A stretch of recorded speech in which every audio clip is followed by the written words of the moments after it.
गर्मियों की शाम थी। सूरज ढल रहा था और आसमान सुनहरे रंग में रंगा हुआ था। एक काली एसयूवी तेज सड़क पर दौड़ रही थी और उसमें जोर जोर से गाने बज रहे थे। एसयूवी में रोहन, नेहा, कबीर और अनन्या 4 दोस्त वीकेंड ट्रिप पर निकले थे। सभी मस्ती कर रहे थे, गानों पर झूम रहे थे। रोहन गाड़ी चला रहा था और जीपीएस सेट कर रहा था, लेकिन अचानक सिग्नल गायब हो जाता है। रोहन गाड़ी को साइड में रोककर जीपीएस को रिफ्रेश करने की कोशिश करता है। अरे यार, ये फिर से खराब हो गया। अब हमें कैसे पता चलेगा कि हम कहाँ तक पहुँचे हैं? अरे रिलैक्स, कभी कभी रास्ता भटकने में एक अलग रोमांच होता है। आगे एक मोड़ दिख रहा है, शायद हमें वहाँ से जाना चाहिए। हाँ, फिलहाल तो यही ठीक लग रहा है। देखते हैं कि ये मोड़ हमें कहाँ ले जाता है। रोहन गाड़ी मोड़ता है और कुछ देर चलने के बाद एक पुराना लकड़ी का बोर्ड दिखाई देता है, जो बेलों से आधा ढका हुआ था। बोर्ड पर लिखा होता है, सीतापुर, इच्छाओं का गांव। चारों जन उस गांव में पहुंच जाते हैं। गांव का वातावरण एकदम शांत और खुशहाल था। महिलाएं कुएं से पानी भर रही थी, बच्चे मंदिर के पास खेल रहे थे और कुछ बुजुर्ग चाय की दुकान पर गपशप कर रहे थे। एक बुजुर्ग, बाबा किशन, इन चारों को देखकर पास आते हैं चाचा, क्या आप हमें हाईवे तक जाने का रास्ता बता सकते हैं? और मुस्कुराते हुए कहते हैं, अरे, लगता है आप लोग मुसाफिर हैं। यहाँ कभी कोई आता नहीं। आप लोग सीतापुर कैसे पहुँचे हैं? असल में हमारी जीपीएस ने काम करना बंद कर दिया और हम रास्ता भटक गए। आगे एक मोड़ दिखा तो बस मुड़ गए और यहाँ आ गए। बाबा किशन हल्का सा हंसते हैं और गांव वालों की ओर देखते हैं। बाकी गांव वाले भी एक दूसरे की ओर रहस्यमय मुस्कान से देखते हैं। अभी बहुत रात हो चुकी है। जंगल का रास्ता इस समय सुरक्षित नहीं है, लेकिन चिंता मत करो, अब तुम सब हमारे मेहमान हो। रात यहीं रुक जाओ, सुबह हम तुम्हें रास्ता दिखा देंगे। चारों थोड़ा झिझकते हैं, लेकिन गांव वालों की सादगी उन्हें अच्छा महसूस कराती है। ये जगह कितनी शांत और अलग लग रही है, मानो किसी पुराने जमाने में आ गए हों।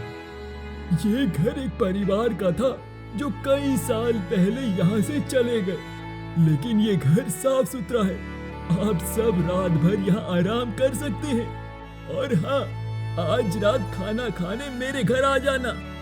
सारे दोस्त बाबा किशन जी का आभार व्यक्त करते हैं और खुद को खुशकिस्मत समझते हैं कि उन्हें ऐसी अनजान जगह पर ऐसे नेक दिल लोग मिल गए। रात को बाबा किशन के घर सभी एक चटाई पर बैठकर गर्मा गर्म दाल, चावल और ताज़ी रोटियां खा रहे हैं। बाबा किशन की पत्नी, जो कि एक बुजुर्ग महिला है, वो उन सबको प्यार से देख रही है।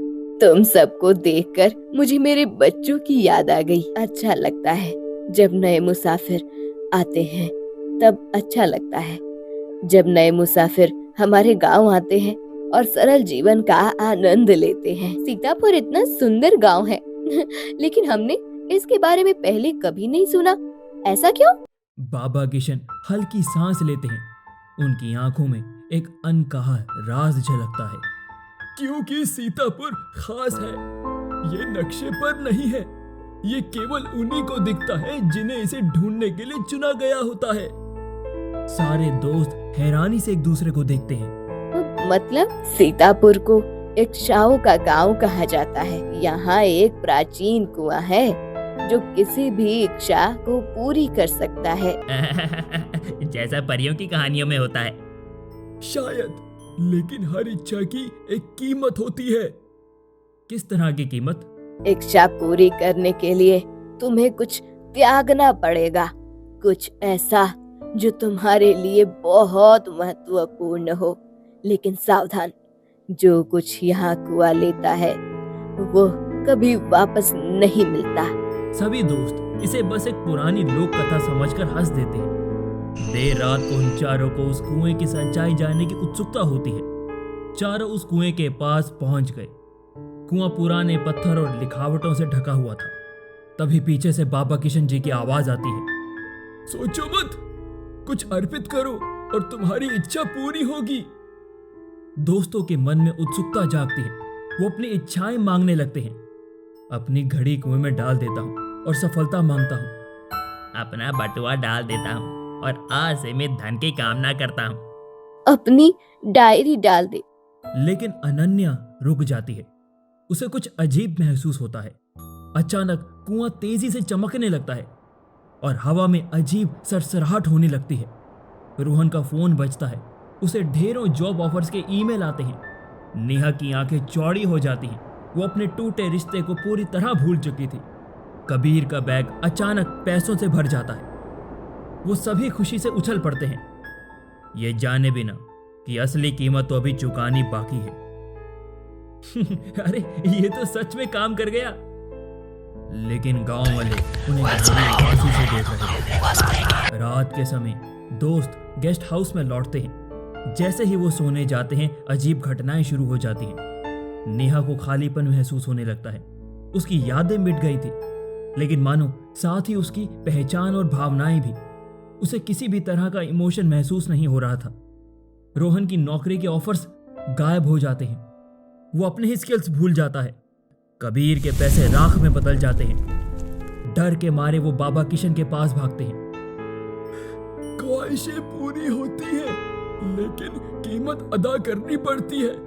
तुमने मांगा और कुएं ने दिया, लेकिन बदले में तुमसे कुछ छीन भी लिया। चारों दोस्त सन्न रह जाते हैं। वो समझ जाते हैं कि उन्होंने लालच में पड़कर बहुत बड़ी गलती कर दी थी। अनन्या, जिसने कोई इच्छा नहीं मांगी थी, स्थिति संभालती है। इसका कोई उपाय तो होगा। वो कुएं के पास जाकर गुहार लगाती है। हमारी चाय वापस ले लो, हमें कुछ नहीं चाहिए। अचानक कुएं से गड़गड़ाने की आवाज आने लगती है, मानो अंदर का पानी तेज हलचल कर रहा हो। गांव वाले भी घबरा जाते हैं। तुम एक ही हो जिसने लालच को ठुकराया है और दूसरों के बारे में सोचा है। शायद कुआं तुम्हारी इच्छा सुन ले। एक भयंकर आंधी उठती है। गांव के घर जमीन के अंदर ढहने लगते हैं। दोस्तों का अपना अंत नजर आ रहा था, लेकिन जैसे ही वो कुएं से दूर हटते हैं, उनकी पुरानी यादें, गुण, स्किल्स धीरे धीरे लौटने लगते हैं। गांव का माहौल बदलने लगता है। सड़कें फिर से दिखने लगती हैं। सारे दोस्त गाड़ी की ओर भागते हैं और जैसे ही वो गांव से बाहर निकलते हैं और पीछे पीछे देखते हैं तो चौंक जाते हैं। पीछे कुछ भी नहीं होता। गांव गायब हो चुका था। गाड़ी में एक अजीब सी चुप्पी छा जाती है। फिर कबीर धीरे से कहता है, हाँ, हमने आसान रास्ता चुना, लेकिन हम खुद को ही खो बैठे। कुछ चीजें मेहनत से ही मिलती हैं, ना कि किसी शॉर्टकट से। जैसे ही वो दूर जाते हैं, एक नई यात्रा उसी गांव की ओर बढ़ती है।